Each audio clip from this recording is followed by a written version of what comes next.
በረቂቃኑም ዓለም በግዙፋኑም ዓለም ውስጥ ያለ ኮድ ነው። ጠቢቡ ሰሎሞን ምን ይላል? ጥበብ ሐነጸት ላቲ ቤተ፣ ጥበብ ለራሷ ቤትን ሰራች። እነዚህ 7 ነገር አምላክ አሳርፎባቸዋል። ስለዚህ 4ቱን ባህሪያተ ስጋና 5ኛ ባህሪየ ነፍስን እናውቃለን ማለት ነው። በምንጸልይበት ሰዓት ሁሉ እጃችንን ስንዘረጋ መቅረዝ ሆነን እንገለጻለን። የእግዚአብሔር ብርሃን ይበራብናል ላያችን ላይ። ሰዎች በራሳቸው መቅረዝ ሆነው ብርሃን ከሆኑ 7 ሀብታት ከእግዚአብሔር ይሰጣቸዋል። አሁን ለአምላኩ እጁን ሲዘረጋ 7 ነገሮች ይተባበራሉ። ሰው ሲሰግድም 7 ነገሮች ነው መሬት መንካት ያለባቸው። አፉን ካፉ፣ አይኑን ካይኑ፣ እጁን ከእጁ አድርጎ ይተኛበታል። ለምን 3 ጊዜ የተኛበት ነው? ዝም ብሎ መተኛት አለ እንዴ? በአንድ ድንጋይ ውስጥ 7 አይኖች አሉ ይላል። 7ቱ ነገር ካልተስማማለት በቀር ሙት ማንሳት አይችልም። አንድ ሰው 7 ነገሮችን ውስጡ አምላክ ስላኖረበት በቀን 7 ጊዜ ሊጸልይ ይገባዋል ማለት ነው። ልቤ እንደ መብረቅ የፈጠነ አድርገው፣ እንደ ነጎድጓድም ግሩም አድርገው። ጠዋት ይጸልያል፣ ከእንቅልፉ ሲነሳ ማለዳ ላይ 1 ሰዓት። በጨለማ የታሰረውን ፍታው አምላኬ እያለ ልዑል እግዚአብሔርን ይማጸናል። ሆታ አይምሮ፣ የአይምሮ ደጃፍ ሄኖክ የተገለጸለት ደጃፍን ያውቀዋል ነው።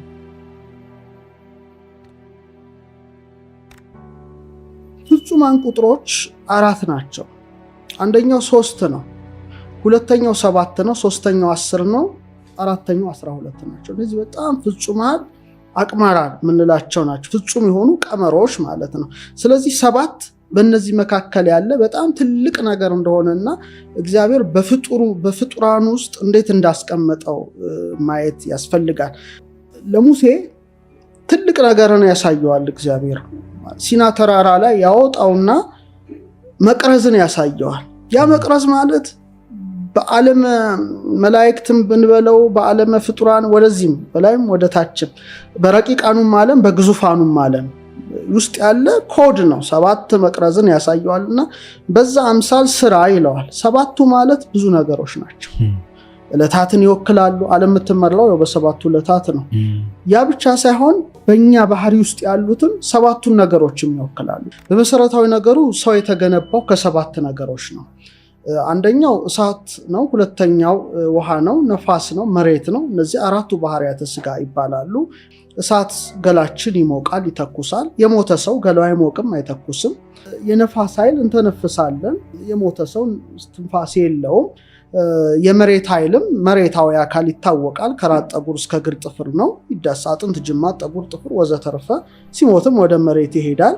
የውሃም ኃይል ለምሳሌ እንባችን፣ ደማችን፣ ፈሳሽ ነገራችን በአጠቃላይ ወደ 70% የሚጠጋው ነው። ስለዚህ እሳት፣ ውሃ፣ ነፋስ፣ መሬት 4ቱ ፕላስ ሲደመር 3ቱ ባህሪያተ ነፍስ ልብ፣ ቃል፣ እስትንፋስ እንላቸዋለን። ስለዚህ ሰው ማለት 7ቱ ነገሮችን የያዘ ነው እና 7ቱ ኃይሎች በእያንዳንዱ ባህሪያቱ ላይ የሰለጠኑ ናቸው እንደ ኢትዮጵያ ሊቃውንት እይታ። በተጨማሪ ሰውን ሰው የሚያሰኘው መክብበ ሕዋሳት የተባለው እፍ የሚባል እስትንፋስ የተሰጠው የሰው ልጅ ፊቱ ነው አይደል?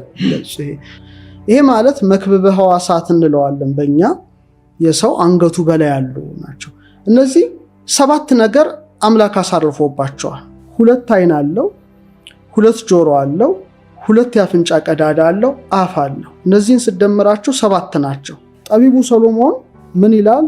ጥበብ ሐነጸት ላቲ ቤተ፣ ጥበብ ለራሷ ቤትን ሰራች ካለ በኋላ ወአቀመት ላቲ 7 አዕማደ፣ 7 ምሰሶዎችን አቆመች ይላል። እንደ ፒላርስ ናቸው ማለት ነው። እነዚህ 7ቱ ምሰሶዎች ማለት ልክ በ7ቱ ብሩሃን አካላት ለምሳሌ 7ቱ መገብተ ዕለታት የምንላቸው ፀሐይና ጨረቃ አሉ፣ የምናውቃቸው ናቸው። 5ቱ ፕላኔቶች አሉ በሰው የሚታዩ። ሜርኩሪ ይታያል፣ በእኛ አጣርድ እንለዋለን። ቪነስ ትታያለች፣ ዝሁራ እንላታለን። ማርስ ይታያል ከነቅላቱ፣ መሪህ እንለዋለን። መሽተሪ ጁፒተር ይታያል ከነግዝፈቱ። ዙሃል ሳተርን ከነሪንጓ ምትታይና። ስለዚህ እነዚህ 7ቱን የሚወክሉ 7 ነገሮችን አስቀምጦልናል። አሁን እዚህ የሰው ፊት ላይ ራሱ እነዚህን ኮዶች ሰንጠቅ አድርገን ስናወጥ በደንብ ነገሩ አሁን 2 አይን፣ 2 ጆሮ፣ 2 የአፍንጫ ቀዳዳና አፍን ስንመለከተው አምላክ የሰራልንን 7ቱን መዋቅር ስናየው በእነዚህ ውስጥ ቅድም የጠቀስኳቸውን እሳትን፣ ውሃን፣ ነፋስ፣ መሬትን፣ ልብን፣ ቃልን፣ እስትንፋስን ማግኘት የተለመደ ነው። አይንን እንመልከተው። አይን ከብርሃን ጋራ ተገናኝቶ ነው አንድ ነገር ማየት የሚችለው። ስለዚህ ከአራቱ ባህሪያት እሳትን ይወክላል ማለት ነው። እሳትን ይወክላል። እሳት ከብርሃን ጋር ስለሚነጻጸር ነው። ቀጥሎ ከአይን ዝቅ ብለን አንፍ ይባላል፣ አፍንጫ ነው። ይሄ ደግሞ አየርን ይወክላል ወይም ነፋስን ይወክላል። ትተነፍስበታለህ ማለት ነው። ቀጥሎ ውሃና መሬት ናቸው። ውሃና መሬት ደግሞ ጠጣሩንም ፈሳሹንም የሚወስደው አፍ አለ ማለት ነው። አሁን ይሄም እንስሳውም አለው፣ ግን የተለየው የሰው ልጅ ውሳጣዊ አእምሮ አለው። ከእንስሳቱ የተለየ ልብ አለው፣ ቃል አለው፣ እስትንፋስ አለው ማለት። ስለዚህ ሰባቱን ነገሮች አምላክ እዚሁ ጋር አሳርፎበታል ማለት ነው። ስለዚህ አራቱን ባህሪያተ ስጋና አምስተኛ ባህሪየ ነፍስን እናውቃለን ማለት ነው። ስለዚህ ሰዎች እንደ መቅረዝ ነን ነው። የእግዚአብሔር ብርሃን ይበራብናል ላያችን ላይ። ሰዎች አምላካቸውን ለማመስገን ሲነሱ እጃቸውን ይዘረጋሉ። በቁሙ መቅረዙ ሆኑ ማለት ነው፣ ብርሃኑ ሆኑ ነው። ለምሳሌ አንድ ሰው ጸሎት ሲጸልይ እንዴት አድርጎ ነው የሚጸልየው? አንሱ እደዊክሙ ይላል መጽሐፍ መንፈሳዊት መጽሐፍ ደጋግሞ እጃችሁን ለጸሎት አንሱ ይላል። እንዴት አድርጎ ነው የሚያነሳው? ለምንስ ነው የሚያነሳው ነው? ዝም ብሎ እኮ አይነሳም። ስታነሳም ለምንድን ነው ማነሳው ብለህ ስታነሳ አንድ ሰው እጁን እንዲህ ብሎ ይጸልያል። አንድም ሰው ትልቅ ምህላ ሲያደርግ እጅ እንደዚህ ይዘረጋል። በዚህ ውስጥ ቆሞ ነው የሚጸልየው። በደንብ አድርገህ ጂኦሜትሪውን ተመልከት። እግዚአብሔር የሰራው እንዲህ ይዘረጋ ሌላ ቅርጽ ነው። እንዲህ ለጸሎት ሲዘረጋ መቅረዙን ነው የሚሰራው። መቅረዙ ስንት ነው? 7 ብራንች አለው። መሀለኛው ዋና መጋቢ ነው። አራተኛው ልክ ሴንተሩ ላይ ጥንት በኦሪቱ ሌዋውያን ካህናት ይመጡና ንጹህ ዘይት ይጨምሩበታል። መሀሉ ላይ ሴንተሩ ላይ ያ ዘይት እየተበተነ በመቅረዙ በ6 ውስጥ ገብቶ በብርሃን ይንቀለቀላል ነው። ስለዚህ ሰው ለጸሎት አምላኩን ለማመስገን እጅ በጣም ትልቅ ኃይል አለው። እጁን እንዲህ ሲዘረጋ መቅረዙን ይሰራል። በእኛ ምን እንለዋለን? ይሄ መትከፍ ይባላል፣ ትከሻ። ይሄ ደግሞ ሁለቱ ኩርና ወይም ክርን እንለዋለን። ሶስተኛ የሚዘረጋው መዳፉ ነው፣ ራሃት ይባላል። እነዚህ ይሄንን ብትመለከተው አንድ ነው፣ እዚህ ጋር 2 ነው፣ 3 ነው ማለት ነው። 6 ሆነ ማለት ነው። ስለዚህ እንዲህ ብሎ ይዘረጋል ነው። ፊደል ሃን ይሰራል ቢፈልግ ሃ ራሱን ችሎ እንትን ነው እና ይዘረጋል። መሃሉ ደግሞ ድማህ ከምንላት ሴንተር ጀምሮ እስከ ታች ድረስ ቆሟል፣ እንደ መቅረዙ ሴንተር ማለት ነው። ሰው እጁን ይዘረጋል ማለት ነው። ወደ አምላኩ እንዲማጸና መቅረዝ ሰርቶ ይቀበላል ከአምላኩ ጸጋ ማለት ነው። በምንጸልይበት ሰዓት ሁሉ እጃችንን ስንዘረጋ መቅረዝ ሆነን እንገለጽ። ስለዚህ እግዚአብሔር ጸጋ ደግሞ ይወርድበታል። ለምሳሌ ሐዋርያት በሰዓት ከላያቸው ላይ አረፈ ይላል። መንፈስ ቅዱስ ጸጋ እኮ ነው። ጸልየዋል፣ እጃቸውን ዘርግተው ሲማጸኑ ነበር። ይሄ ማለት ስጠኝ ነው። እጅ ይቀበላል፣ እጅ ይሰጣል፣ ከአምላክ ይቀበላል። ሲባርክ ደግሞ እንደዚህ ሲጭን በረከትን ያስተላልፋል። ስለዚህ መቅረዙን ሰራ ማለት ነው። 1 2 3 1 2 3 መሐለኛው የመሐለኛውን መቅረዝ ሰርቷል። አሁን ለአምላኩ እጁን ሲዘረጋ 7 ነገሮች ይተባበራሉ። ሲሰግድም 7 ነገሮች ነው መሬት መንካት ያለባቸው። ለምሳሌ አንድ ሰው ሲሰግድ 7 ነገሮቹ ነው ስራ የሚሰሩት። 1 2 እግሮቹ አይደል እንዴ መሬት ይነካሉ። 2 ጉልበቶቹ መሬት ይነካሉ። 2 እጆቹ መሬት ይነካሉ። 6 ግንባሩ መሬት ይነካል ማለት ነው። 7 ነገሮችን ያስተባብራል ማለት ነው። ይሄ አምልኮ ስግደት ያቀርብበታል ማለት ነው። ስለዚህ ሰዎች በራሳቸው መቅረዝ ሆነው ብርሃን ከሆኑ 7 ሀብታት ከእግዚአብሔር ይሰጣቸዋል ነው። ቅዱስ መጽሐፍ በተለይ ኢሳይያስ 11:3 ላይ እነዚህን 7 ሀብታት ያነሳል። መንፈሰ ጥበብ የሚለው አለ፣ የጥበብ መንፈስ ነው። 2ኛው መንፈሰ አእምሮ የእውቀት መንፈስ፣ 3ኛው መንፈሰ ኃይል የማድረግ መንፈስ፣ 4ኛው መንፈሰ ምክር ይላል። ጥሩ ምክር የምታውቅበት መንፈስ ነው። 5ኛው መንፈሰ ልቡና ማስተዋል ይደርሳል። 6ኛው የእውነት መንፈስ፣ 7ኛው መንፈሰ ፍርሃተ እግዚአብሔርን የመፍራት መንፈስ። እነዚህ 7ቱ በጣም በጣም ወሳኝ ነገሮች ናቸው። እግዚአብሔርን ብርሃን በላያችን እንዲበራ መቅደሱ ለመሆን ማለት ነው፣ ለመሰራት። ስለዚህ 3 እና 7 ወሳኝ ናቸው።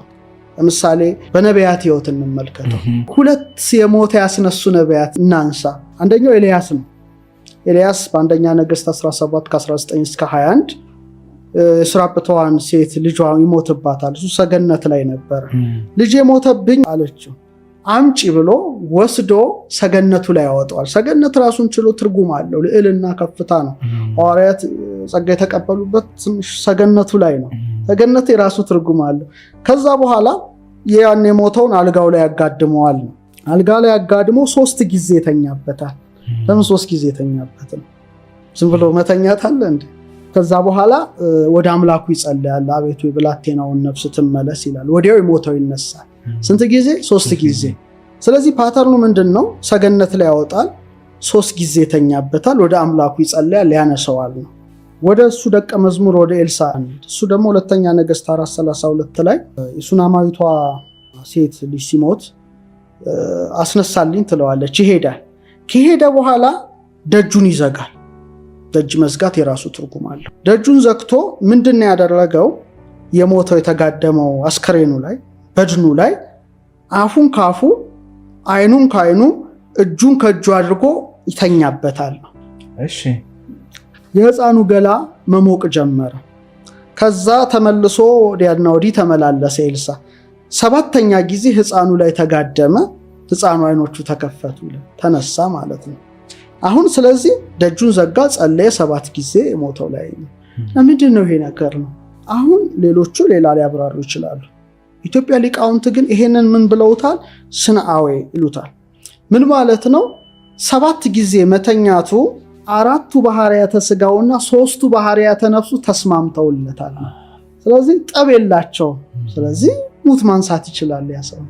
ኤልያስ 3 ኃይለ ዘር ቅድም የጠቀስኩት ኃይለ እንስሳ፣ ኃይለ ንባብ ያልኳቸው 3ቱ ኃይል ፍጹም ነው። ፍጹማን ይባላሉ አይደል? አሁን ቅዱስ ሲበቁ ፍጹማን ፍጹም ነውና ምንድነው የምንለው? ስምምነት። 7ቱ ነገሮች ተስማምተውለታል። ስለዚህ ሰው 7ቱ ነገር ካልተስማማለት በቀር ሙት ማንሳት አይችልም። ምክንያቱም 7ቱ የተሰጡት መብራቶች መብራት አለባቸው። ትክክለኛ እግዚአብሔርን ልክ በመሃሉ ላይ ዘይት እንደሚፈስ እግዚአብሔርን ጸጋ ይቀበላል። የኢትዮጵያ ሊቃውንት ትልቁ ማለት በጣም የከበረው ዕውቀት ላይ የደረሱ ሰዎች ይህን ነገር ጠቅልል አድርገው የሚያዩበት አንድ የቅዱስ መጽሐፍ ክፍል አላቸው። ይኸውም ዘካርያስ ትንቢት ላይ ምዕራፍ 3 ቁጥር 9 ላይ ምን የሚለው አለ? በዲበ አሐቲ እብን 7ቱ አዕይንት ይላል። በአንድ ድንጋይ ውስጥ 7 አይኖች አሉ ይላል። እና ሊቁ ምን አለ? እብንሳ ነገብርከ፣ ድንጋዩን ያገልጋይ ነኝ። በዲበ አሐቲ እብን ዘአብርሃይከ 7 አዕይንተ፣ በአንድ ድንጋይ ውስጥ 7ቱን አይኖች እንዳበራ ከማሁ አብር 7 አዕይንተ ልቤ፣ በተመሳሳይ መልኩ 7ቱን የልቡናዬን አይኖች አብራ ይላል። ትልቅ ጸሎት ነው ካለ በኋላ ወይኩን ልቤ ከመመብረቅ ፈጣን ወከመ ነጎድጓድ ግሩም፣ ልቤ እንደ መብረቅ የፈጠነ አድርገው እንደ ነጎድጓድም ግሩም አድርገው። ወቁልፈታቴ ጅማቴ የታሰረ በድንቁርና በጨለማ የታሰረውን ፍታው አምላኬ እያለ ልዑል እግዚአብሔርን ይማጸናል ነው። አንድ ሰው 7 ነገሮችን ውስጡ አምላክ ስላኖረበት በቀን 7 ጊዜ ሊጸልይ ይገባዋል ማለት ነው። ጸሎት ጊዜያት 7 ናቸው። ዳዊት በቀን 7 ጊዜ አመሰግንሃለሁ ይላል። ስለዚህ ግዴታው ነው። አንድ ሰው ጠዋት ይጸልያል፣ ከእንቅልፉ ሲነሳ ማለዳ ላይ 1 ሰዓት። ምክንያቱም ሌሊቱን ያን ሁሉ ጨለማ ብዙዎች እዛው በተኙበት አንቀላፍተዋል እና ይሄን ብርሃን ሰጥቶሃል። አዳምም የተፈጠረበት ሰዓት ነው ጠዋት። 3 ሰዓት ደግሞ እንደገና እንጸልያለን። 3 በጣም ብዙ ነው። ከሔዋን ተፈጥሮ ጋር ይገናኛል። ቅድስት ድንግል ማርያም ብስራትን የሰማችበት ሰዓት ነው። 3 ሰዓት ደግሞ ጌታችንም የተገረፈበት ሰዓት ነው። በድጋሚ ለሐዋርያትም መንፈስ ቅዱስ የወረደበት ሰዓት ነው። 6 ሰዓት ሲል ቀትር ነው። ያው ፀሐዩም በጣም ከፍተኛ ነው። ሰዎች ይዘናጋሉ፣ ትንሽ ጥቃት ይደርስባቸዋል። ማለት ሰው ሲፈዝልኝ ነው በፀሐይ ሙቀት የሆነ ክፉ ነገር ሊያስብ ይችላል። ስለዚህ ተነስቶ በጸሎት ይቋቋመዋል። ክርስቶስም የስቅለት ሰዓት ነው እንደ ክርስትናው 6 ሰዓት ወሳኝ ነው። 9 ሰዓትም እንደዚሁ ጸሎት የሚያደርግበት ሰዓት ነው። ክርስቶስም ተፈጸመ ያለበት ሰዓት ነው። ሌላው ሰርክ ነው። ሰርክ የመጨረሻ የምጽአት ምሳሌ ነው። ከዛ ደግሞ ምሽት ላይ ይጸልያል ሰው ወደ አልጋው ከመሄዱ አስቀድሞ የሰላም እንቅልፍ። ሌላው መንፈቀ ሌሊት ይነሳል። 7 እንትኖችን ሊፈጽም ይገባዋል ነው። ስለዚህ እነዚህ 7ቱ አዕይንተ አልባብ ያላቸው እግዚአብሔር ለሰው የሰጣቸው ትልልቅ ነገሮች የራሳቸው ቦታ አላቸው እና መጨረሻ ደረጃ ላይ የደረሰ ሆተ አእምሮ፣ የአእምሮ ደጃፍ ሄኖክ የተገለጸለት ደጃፍን ያውቀዋል ነው።